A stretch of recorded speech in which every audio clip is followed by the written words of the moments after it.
China is a country both blessed and cursed by geography.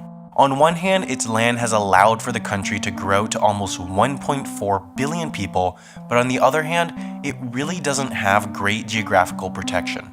The beginning of what most people call Chinese history often starts with the Yellow River civilization, and there's a good reason why this settlement grew into the most populous country in the world. The floodplain of the Yellow River is some of the best agricultural land in the world. In fact, the entirety of eastern China is perfectly suited for agriculture. This was and still is crucial to the country's success. What's more, this area is just warm and wet enough that farmers can do what is known as double cropping. Once the main crop of rice is cultivated in June and July, another slightly less productive crop can be planted for October cultivation. This increases rice output by about 25%, which means China can make more food using the same amount of land. Europe mostly relies on wheat to feed its population, which only outputs 4 million calories of food per acre of farmland. Rice, on the other hand, grows 11 million calories worth per acre. It's easy to see why there are so many people in China. But China does have its geographical challenges. To the south, it borders 3 countries: Vietnam, Laos, and Myanmar. The borders between these 3 countries and China seem almost arbitrarily set, because they sort of were.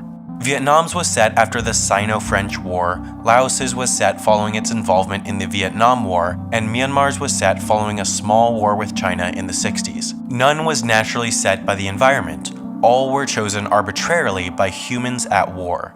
These countries are not insignificant. Combined, they have nearly 1 million active military personnel, while China, the much larger country, has just over 2 million. Significant conflict with any of these countries would not be a one-sided war. While China would have the technological advantage, any of these 3 countries would have a significant home field advantage. Vietnam, Laos, and Myanmar are all jungle countries, one of the most difficult environments for warfare. This was part of the reason why the Vietnam War lasted so long. It's just so hard to move troops in the jungle, so everything slows down. Without any geographical protection of its borders, it would be significantly easier for Vietnam, Laos, or Myanmar to invade China than the reverse. But China does have an advantage elsewhere. China and India just aren't good friends.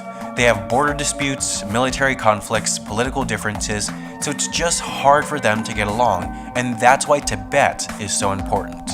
Tibet was historically its own empire. It was only in the last 300 years that China took it over. Tibetan people are ethnically different than the Han Chinese inhabiting China's east. It just doesn't make sense for Tibet to be part of China, except militarily. Only 0.2% of China's population lives in Tibet, which accounts for nearly 13% of the country's area. More people live in the inner 4 districts of Beijing than the entirety of Tibet. It's just incredibly desolate, but it serves a purpose. If China didn't rule Tibet, then India would. Maybe not formally, but there's little chance that an independent Tibet would not be economically and culturally dominated by either India or China. It just doesn't have enough power economically or militarily to resist. But in China's view, it could not and cannot allow for an Indian Tibet. Indian rule of Tibet would mean that there would be no geographical protection between the populated area of China and India, because Tibet is that geographical protection. Not only does Tibet extend China's border to the Himalayas, it's also an unpopulated area without the transportation infrastructure needed for an invading India to advance a large number of troops towards eastern China. But that also means that there's not the transportation infrastructure necessary for China to advance towards India, but China is trying to change that. They recently opened the world's highest railroad to Tibet, they're building highways constantly, and they also opened a large airport in Yingqi, just miles away from the border.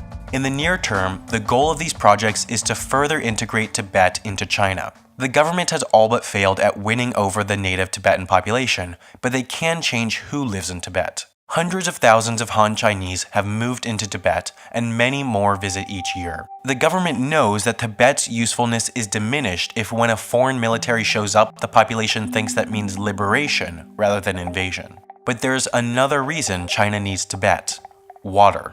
The whole eastern zone of agricultural productivity exists because of all the water from Tibet. The Yellow and Yangtze rivers, China's 2 longest rivers, Both get their water from Tibet, and foreign control of the water supply of the country would, in the government's mind, strike a catastrophic blow to the country's food security. If there were hypothetically a significant mountain range separating Tibet from eastern China, there's a good chance it would still be independent. The water would still come from China, and the mountains would act as the geographical protection that China desires. But to the north is another one of China's assets: Mongolia. It's an enormous, sparsely populated, friendly country. With the Gobi Desert and other desolate terrain, there's just little chance that any modern land-based army could make it across with any efficiency. The supply lines would be enormously long, and by the time they got to the Chinese border, there would have been ample warning. But then again, who would want to invade? Mongolia's only other neighbor is Russia, which is a friendly ally of China both militarily and economically. China need not worry about its northern border until relations with Russia sour. But that leaves the eastern border. Now you would think that this would be China's safest border, the ocean.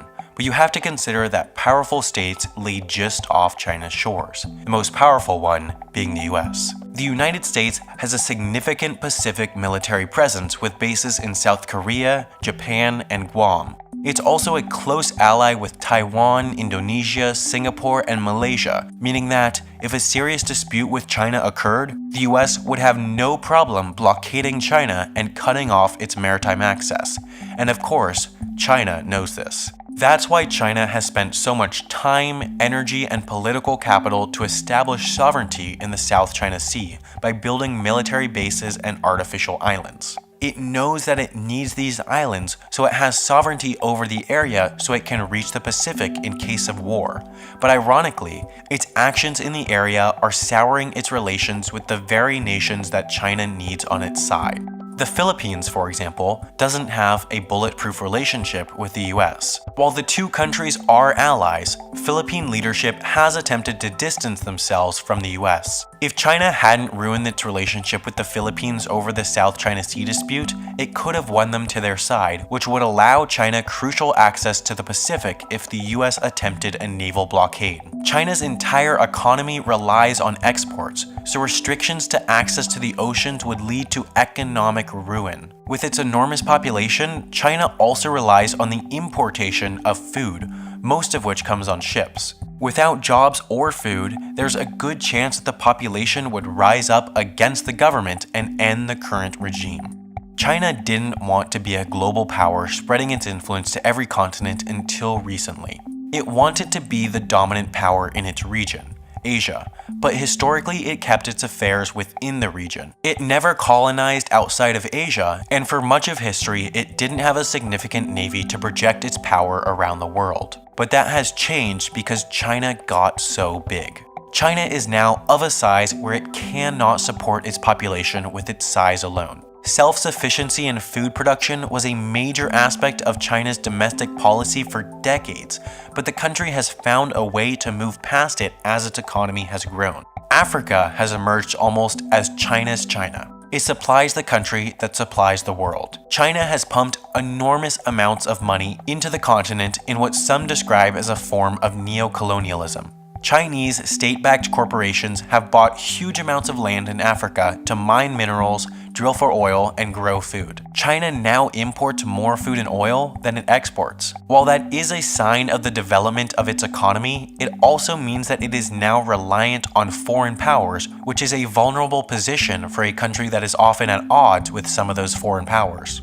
China doesn't have bad geography. It has some of the best in the world, which has allowed for it to grow into the largest country in the world. But as it grows into a more and more powerful and developed country, it needs to be cognizant of its vulnerabilities if the current regime wishes to continue. It's clear that because of its geography, the country is in a more precarious position than some may think. If there were ever a reason to go to war with China, the country is surrounded to the south and east by countries that would likely side with NATO powers. To the west and north, China is surrounded by countries and regions without the infrastructure to support China in a war. China is a nuclear power, which means formal war with other superpowers is unlikely.